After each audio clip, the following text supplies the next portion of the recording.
मुझे किसी ने पूछा कि फलां इलेक्शन लड़ रहे हो, सर्वे में नहीं आ रहे। मैंने कहा जी आम आदमी पार्टी है, सर्वे में नहीं आती, सरकार में आती है बस। हम नहीं सर्वे में आते, हम तो सीधा सरकार में आते हैं, क्योंकि पार्टी ऐसी है कि इसकी जो गूंज है, इसकी जो तड़प है, वो लोगों के दिलों तक पहुंचती है और वो लोग दिल से फैसला करते हैं कि इस बार इनको वोट देना है। अच्छे लोग हैं जी, भले लोग हैं और हमारे बीच में से निकले हुए हमारे बेटे बेटियां हैं। तो दिल्ली से जाग मिला, दही जितना मर्जी जमाना हो, पंजाबी च कहंदे आ दही जितना मर्जी जमाना होवे, जाग दा एक चमचे चाहिदा हुंदा है। दिल्ली ने जाग दिता, असी पंजाब दे विच ईमानदारी दा ते सच्चाई दा दही जमा के दिखाया ते पूरे देश दे विच जाके हुण साडे कोले जाग बहुत ज्यादा हो गया। हुण असी पूरे देश दे विच जाग जिहड़ा है सच्चाई वाला चम्मच दही का जो होता है, जिसको जाग बोलते हैं, वो लगाए। कर्नाटका में गए थे, अरविंद जी के साथ गए थे कर्नाटका में। बहुत से लोग ऐसे हैं जो कर्नाटका के नेताओं को नहीं जानते, लेकिन कहते हैं ये दिल्ली वाला जो आया है ये करता है भाई, काम करता है जी, इसको स्कूल बनाने आते हैं, इसको अस्पताल बनाने आते हैं, इसको बिजली मुफ्त करनी आती है। ये नफरत की बात नहीं करता, ये बहुत बड़ी बात है जी। आज के इस जमाने में ऐसी इमेज बना लेना, विकास के नाम पर वोट मांगना बहुत बड़ी बात है। वरना देख लो बड़े साहब किस काम पे लगे हुए हैं, एक दूसरे को लड़ाओ, एक दूसरे को, उनके धर्मों को, जाति को बांटो, ये इस काम पे लगे हुए। हमारी पार्टी पंजाब में, दिल्ली में जब भी हमने बात की, विकास की बात की, हमने बहुत कुछ सीखा दिल्ली से। हमने मोहल्ला क्लिनिक सीखे, हालांकि सीखने के लिए तो बहुत बड़े बड़े राजनीतिक और विदेशों के राजदूत, प्रधानमंत्री, राष्ट्रपति, उनकी पत्नी भी, ट्रंप की पत्नी भी आके स्कूल देख के गई। लेकिन हमने देख रखे थे कि कभी भी हरे रंग का पेन आएगा तो ऐसे स्कूल हम भी बनाएंगे पंजाब में, और ऐसे मोहल्ला क्लिनिक हम भी बनाएंगे। तो 26 जनवरी 16 मार्च को हमने भगत सिंह जी के खटकड़ कलां गांव में ओथ ली। उसके बाद 15 अगस्त को 100 मोहल्ला क्लिनिक और 26 जनवरी को 500 टोटल मोहल्ला क्लिनिक हो गए हैं जी। और लाखों लोग उसका फायदा ले रहे हैं, दवाइयां मुफ्त मिल रही हैं, टेस्ट मुफ्त हो रहे हैं, स्कूल ऑफ एमिनेंस भी शुरू कर दिए हैं। हमने वादा किया था, गारंटी दी थी अरविंद जी ने स्टेजों पर जाकर पंजाब में कि बिजली मुफ्त कर देंगे। तो विपक्ष वाले कह रहे थे पैसे कहां से आएंगे, बार बार पूछते थे पैसे कहां से आएंगे। हमने बताया नहीं उनको कि पैसे कहां से आएंगे, हमें पता था पैसे इन्हीं के बीच में से आएंगे। तो भ्रष्टाचारियों को पकड़ पकड़ के अंदर कर रहे हैं, जो नजायज जमीनों पर कब्जे कर रखे थे वो छुड़वा रहे हैं, पैसे वहां से आ रहे हैं। और 1 जुलाई से पंजाब में बिजली का बिल 0 आता है जी। पूछ लो किसी से, 200 किलोमीटर है, कोई दोस्त मित्र रहता होगा, उनसे पूछ लेना। ये होती है विकास की राजनीति। अब देखिए प्रधानमंत्री जी, उनके पास कोई अफसर आता है, वो कहता है जी आधी रात को 12 बजे बुला लो लोकसभा और बुला के अनाउंस कर दो नोटबंदी। वो साइन कर देते हैं, अच्छा इससे क्या होगा, इसके लिए होगा। आधी रात को बुला लो जीएसटी लागू कर दो, कौन सी फाइल है, ये फाइल है। वैसे बोल देते हैं फाइल रख जाओ मैं पढ़ लूंगा, लेकिन पढ़ते नहीं हैं, क्योंकि हैं जी। अच्छा, हाँ, नहीं तो ऐसी बात नहीं है, फाइलें हमारे पास भी आती हैं, 5-10 मिनट में पता चल जाता है फाइल क्या कहती है। बस ये दिखाने के लिए कि मैंने पढ़ ली है, उसके बाद अफसर को बुलाते हैं, साइन कर देते हैं। तो भाई साहब ऐसा तो नहीं होना चाहिए। प्रधानमंत्री कम से कम पढ़ के तो साइन करें, और हमारे जो कन्वीनर हैं वो इनकम टैक्स के ऑफिसर हैं, उनको तो पता है पैसा कहाँ से लाना है और कैसे पब्लिक को देना है, उनको सब पता है। ये फर्क होता है पढ़ाई का। तो इसलिए उनको ये लगता है कि मेरे आसपास जो हैं, मैं जिधर भी देखूं मेरी फोटो नजर आए, मेरी फोटो नजर आए। एक बीमारी है, एक साइकोलॉजिकल सिकनेस है ये। उसको आदमी को ये लगता है जिधर देखूं बस मैं हूं, मैं मेरा ही नाम लिखा हो, मेरा ही नाम सब जगह पे। इसीलिए जो आप ये लेके बैठे हो, मोदी हटाओ देश बचाओ, इसका उसने पोस्टर हटाओ देश बचाओ कर दिया, पोस्टर उतार दिए। भाई साहब क्या बात हो गई? ये लोगों का हक है, लोकतंत्र है, कह सकते हैं वो। पहले कांग्रेस ने भी एक बार कहा था गरीबी हटाओ, कांग्रेस लाओ, देश बचाओ। गरीबी तो नहीं हटी, गरीबी हटा दी उन्होंने। ये भी ऐसे ही है। किसी ने मुझे भेजा कि एक आदमी था बचपन में रेल के डिब्बों में चाय बेचता था, जब बड़ा हुआ उसने रेल के डिब्बे ही बेच दिए। तो ऐसी कहावत चलती है, ऐसी बुझारत चलती है आजकल। सब कुछ बेच दिया, सब कुछ बेच दिया भाई साहब। तो उसको अगर देश हमारे सामने बिक रहा है, तो अरविंद केजरीवाल जैसे, गोपाल राय जैसे, संजय सिंह जैसे लोग अगर बता रहे हैं जनता को कि भाई देश बिक रहा है, हमारे सामने कुछ करिए वरना आने वाली पीढ़ियां हमें माफ नहीं करेंगी, देश बिक रहा है, देश सेल पे लगा रखा है, अपने चंद पूंजीपति दोस्तों के पास देश सेल पे लगा रखा है, तो इसमें क्या आपत्ति वाली बात है जी? तो रोकना हमारा काम है। आज का दिन 23 मार्च है। आज के दिन मैं खटकड़ कलां जाके आया हूं, भगत सिंह के गांव में। उसके बाद मैं हुसैनी वाला जाके आया हूं, जहां उनकी समाधि है। आज के दिन अंग्रेजों ने 23 साल के 22 साल के 3 नौजवानों को फांसी दे दी थी, भगत सिंह, राजगुरु और सुखदेव। उनको ये लगता था इनको फांसी देने से सब खत्म हो जाएगा, लेकिन फांसी शरीरों को दी, उनके विचारों को नहीं दे पाए। विचार जिंदा है अभी भी।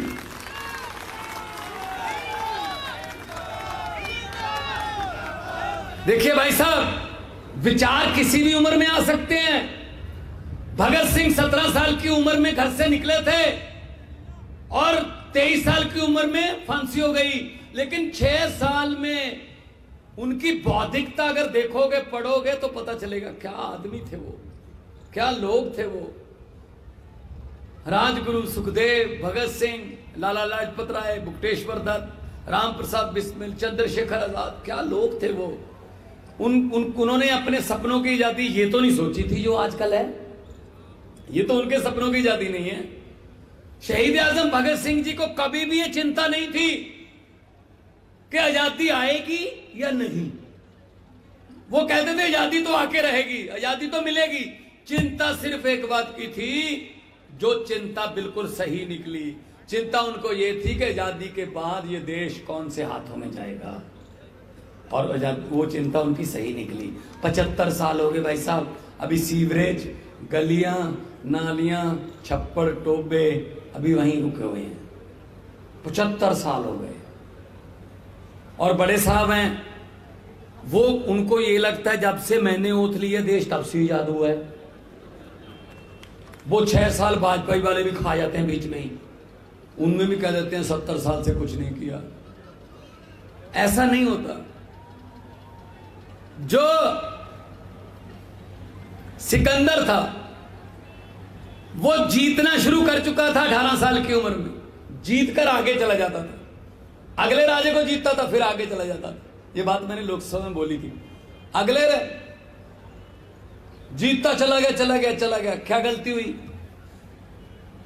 एक बहुत बड़ी गलती कर गया सिकंदर, जो आजकल बड़े साहब कर रहे हैं। जीतते तो चले गए, जैसे कोई स्टेट अगर नहीं जीती तो छीन भी लेते हैं, इधर से उधर से खरीद के। जीतते और छीनते तो चले गए सिकंदर की तरह, वापस जाना भूल गए भाई साहब। जब वापसी का टूर निकला सभी राजे खड़े थे, आजा, जाएगा कहाँ? तो इसीलिए हम कहते हैं हंकार नहीं करना चाहिए। 2 बार जीत गए फिर क्या होगा? वापस भी जाना होता है, लोगों को हिसाब भी देना होता है। 130 करोड़ जनता हिसाब मांगेगी।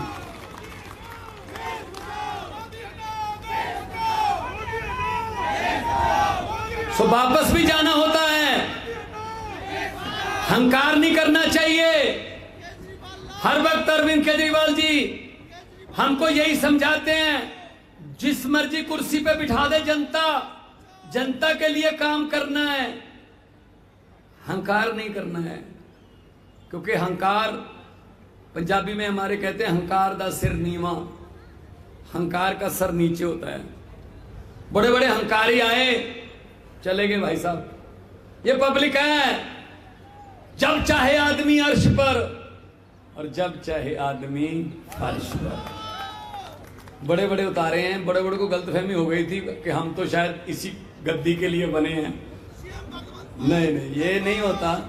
लोग हैं जी, लोग बड़े हैं। और भगत सिंह जी को सच्ची श्रद्धांजलि आज यही होगी।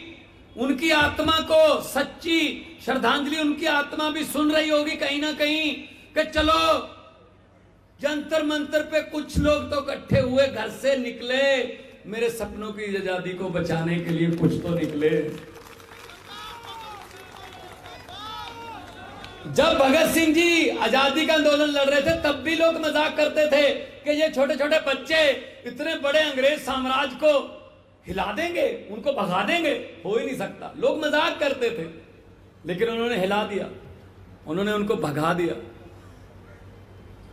तो मैं ये कहना चाहता हूं आपके पास, भगत सिंह जी एक ऐसी शक्ति दे गए हैं जिसकी शायद शक्ति को आपको भी नहीं पता कि कितनी शक्ति है।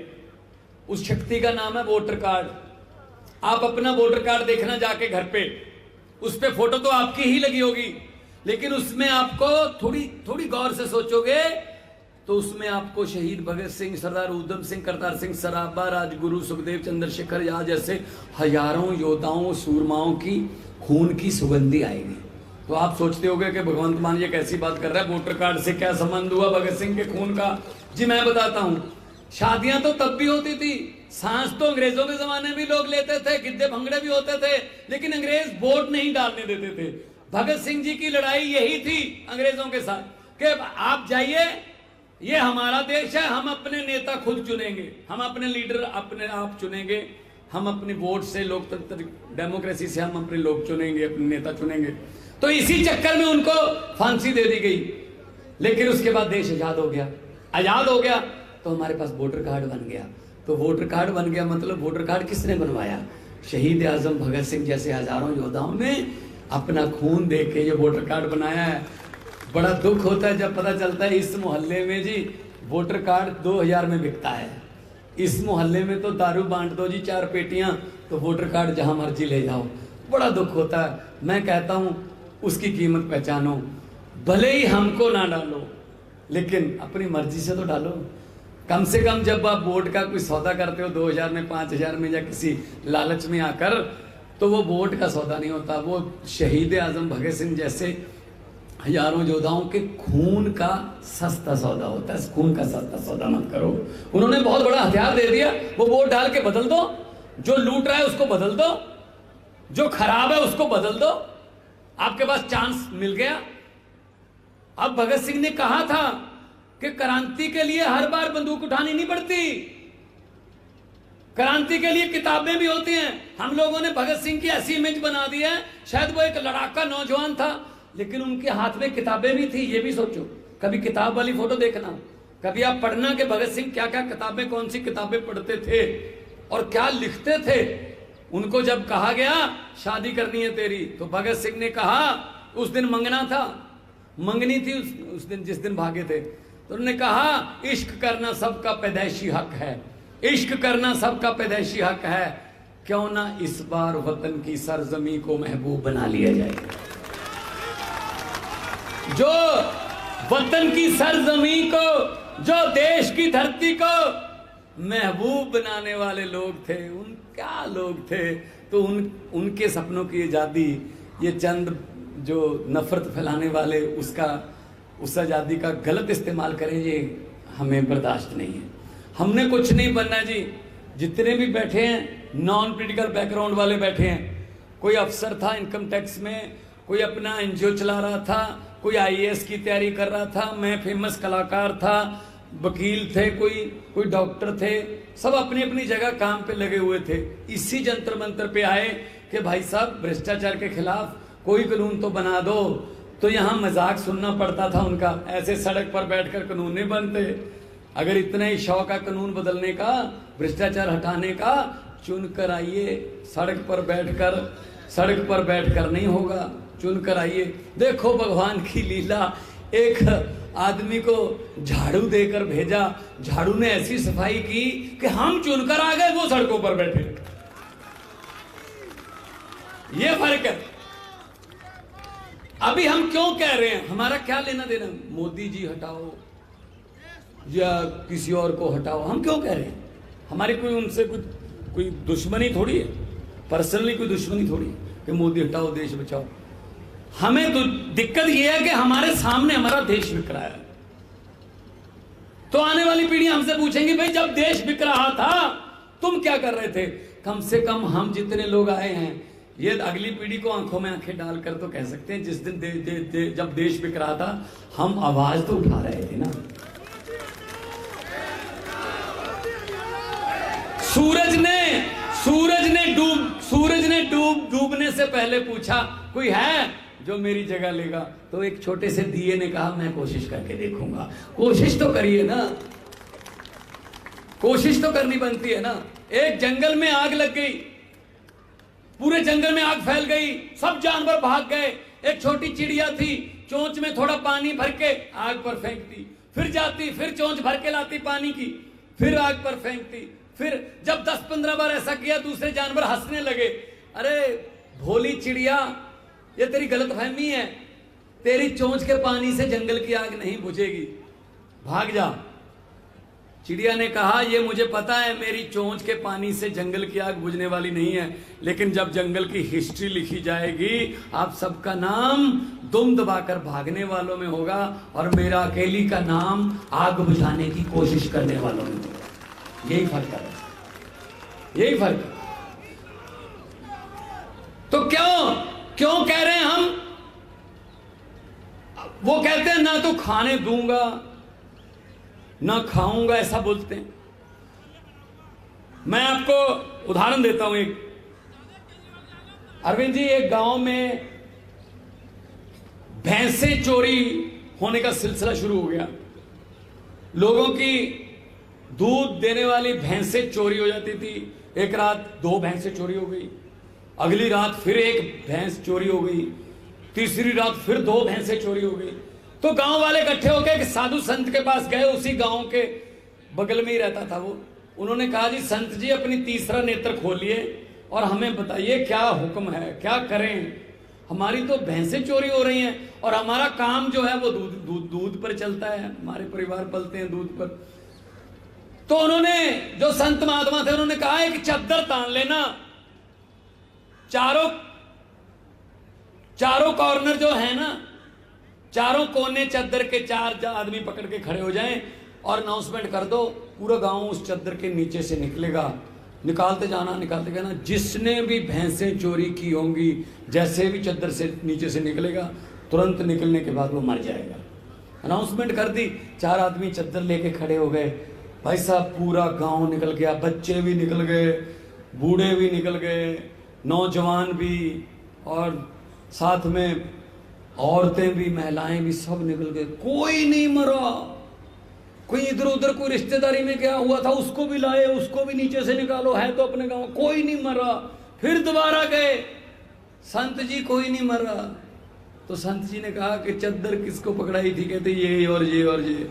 तो संत ने कहा, जो भैंसों के चोर थे वो तो चद्दर तान के खड़े थे और चोर अपने आप में से ढूंढ रहे हो। सो देश को बेचने वाले तो चद्दर पकड़कर खड़े हैं और चोर हम जनता में से ढूंढ रहे हैं। भाई साहब,